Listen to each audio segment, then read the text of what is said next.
Today on Guy Talk, why is the world so upside down?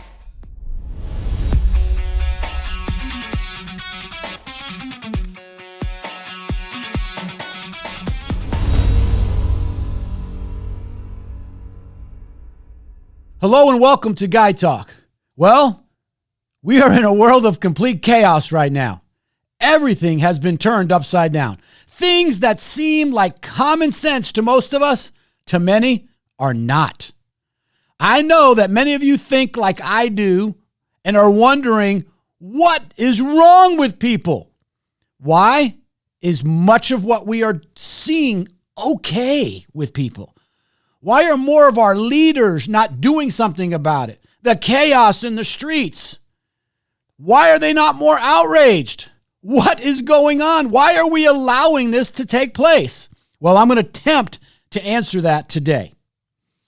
Now, I want you to know that I was listening to one of my favorite preachers of all time, John MacArthur. Now, for those of you who don't know who John MacArthur is, because I know there's probably a lot of you who don't, John MacArthur's in California, and he reopened his church against the California mandate that said you cannot go to church and meet there. And he wrote a very thorough explanation as to why he did it on his website. And I strongly recommend, I'm going to put the link to that in the description section, because I strongly recommend, especially for those of you who want to stay informed and what's really going on. It's the best explanation I have ever read about why churches, not just his, should open up. Now, I want you to understand, this is not a guy who's a young, rebellious preacher trying to make a name for himself.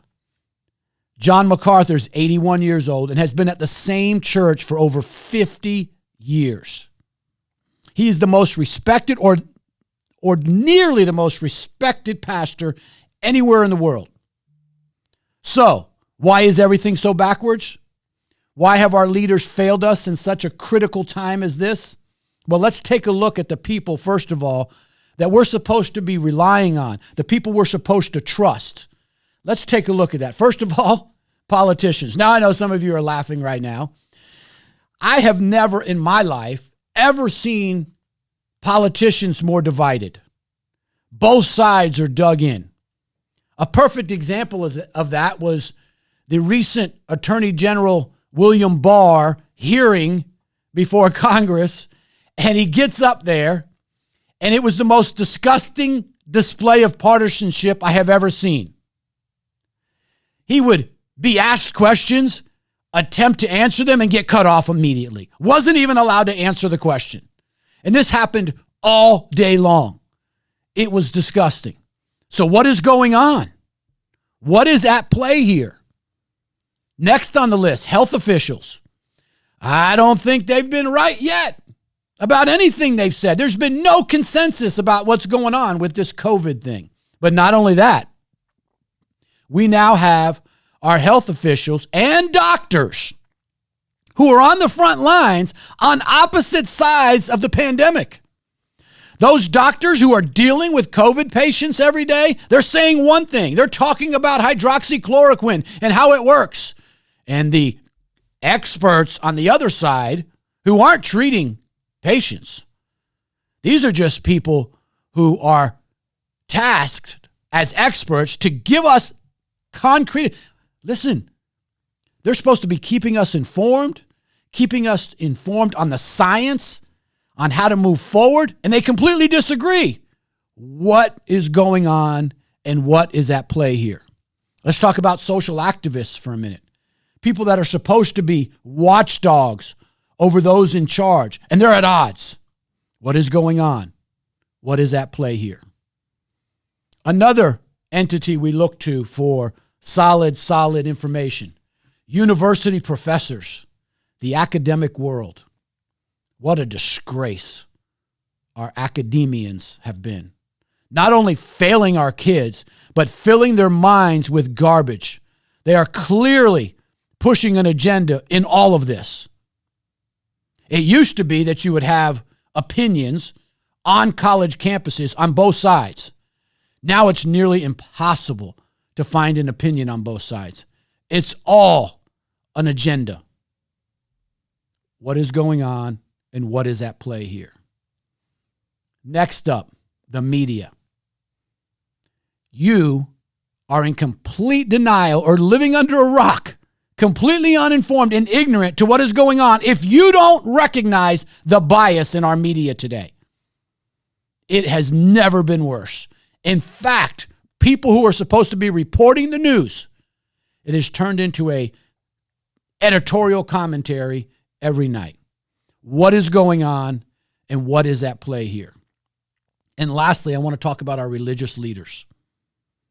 Surely our religious leaders, our pastors, and people who are leading in spirituality and in the religious world in our country, they'll give us consistent answers.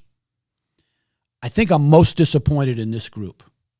I'm not sure what they are afraid of, but I have never seen a group of people try to straddle the fence more than the religious leaders. Outside of John MacArthur, very few have the stones to speak boldly on what is going on.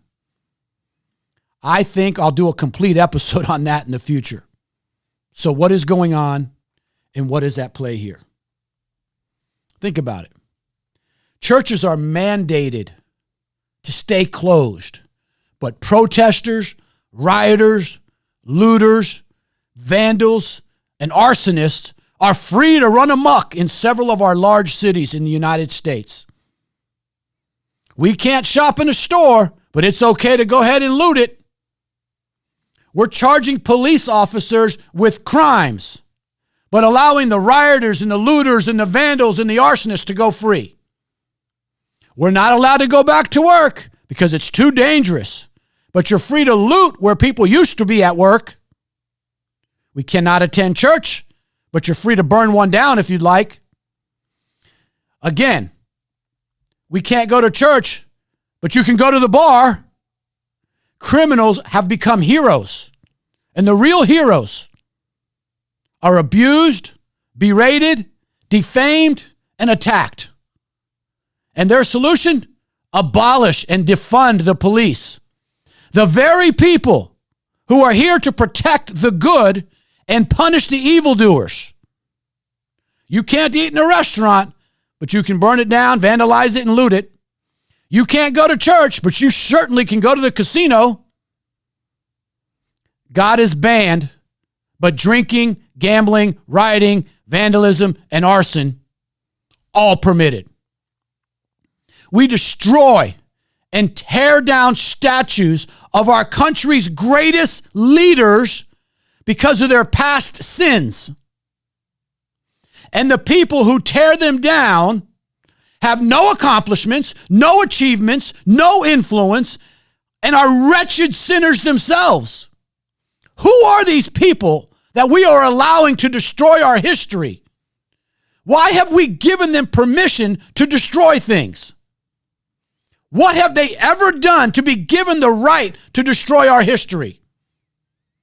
The only difference between them and the statues they tear down is those statues and those people accomplished great things. No, they weren't perfect. Everybody knows they weren't perfect. Neither are you. Not one of us. No, not one is perfect.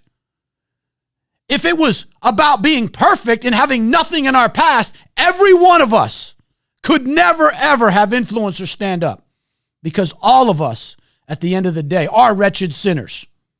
So what's going on? What is at play here? When nothing makes sense and nobody makes sense, there's only one source to find the truth about what is happening. There's only one place you can go to get truth when the entire world's in chaos. And that's the Bible. So I want to share something with you that my friend John MacArthur so eloquently put. And it's from the book of Isaiah, chapter 5, verse 20. Here's what it says. Doom to you who call evil good and good evil, who put darkness in place of light and light in place of darkness, who substitute bitter for sweet and sweet for bitter. Verse 21, doom to you who think you're so smart, who hold such a high opinion of yourselves. There it is, ladies and gentlemen. We are in a world right now where people call evil good and good evil. People that put darkness in place of light and light in place of darkness. People who substitute bitter for sweet and sweet for bitter. People who think they're so smart and have too high an opinion of themselves. What happens to them? The Bible's clear. Doom.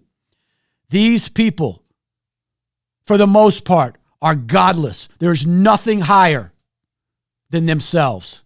They answer to no one. They're accountable to nobody. And most of all, they do not know God and they do not fear God. Without God, we as humans naturally turn towards evil. The Bible's clear. Our heart is evil. If left unrestrained, we will turn towards evil.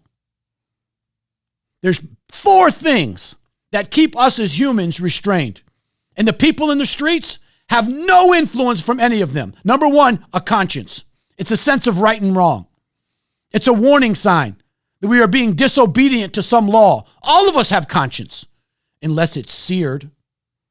But those who are evil, misinformed, ignoring the warning signs, and have a seared conscience, they've eliminated God and replaced it with some other law, that law being themselves. Let me give you an example of how evil can take over when someone is unrestrained. Things like terrorism, where people will blow themselves up, kill as many people as they can. Pedophilia is another one.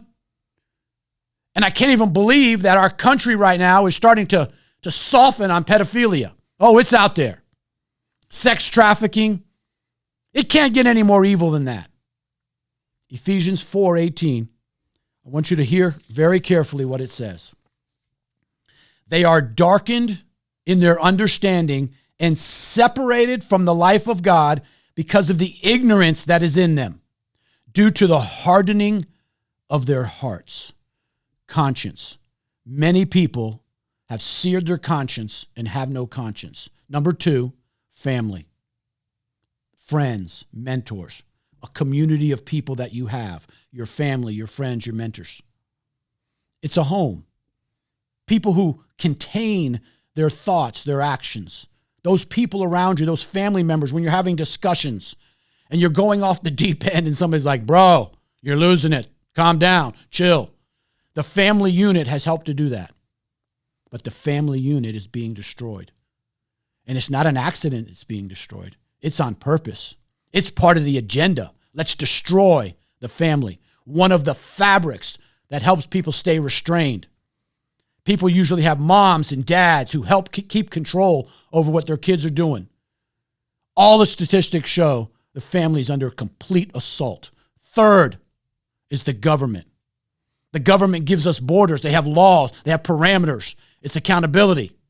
It's why it's called a justice system. The government has failed us when it comes to corruption. Nothing's more corrupt than our government right now. The lack of respect leads to defunding the police. The authority is now the enemy. Government has failed us. We have allowed lawlessness to run amok in our streets without accountability. You cannot do that in a society and expect everything to be okay.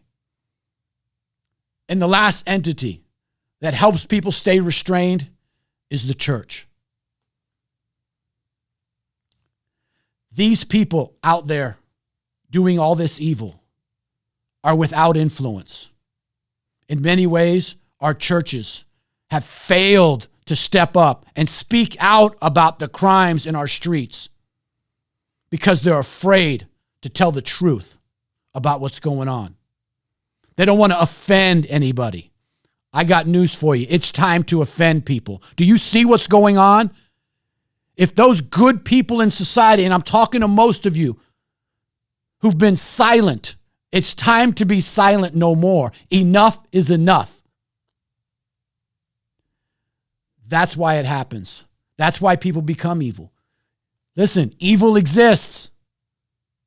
Look around. You should know for sure evil exists. Without restraint by any of those four things, and most of those people, I'm telling you right now, no conscience, no family, ignore the government, no church life, nowhere do they go to keep them on the straight and narrow. So what should you do about it? It's time to speak up, be heard, and for patriots to arise. Please comment in the comment section. And I know you'll have a lot of comments on this one. Help us build momentum for the channel by sharing this video. Hit that subscribe button and the bell so we can notify you when our next episode comes out.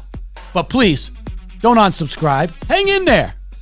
I know I've triggered you. I know you're angry. Nothing's wrong with that. Until then, God bless you and your family.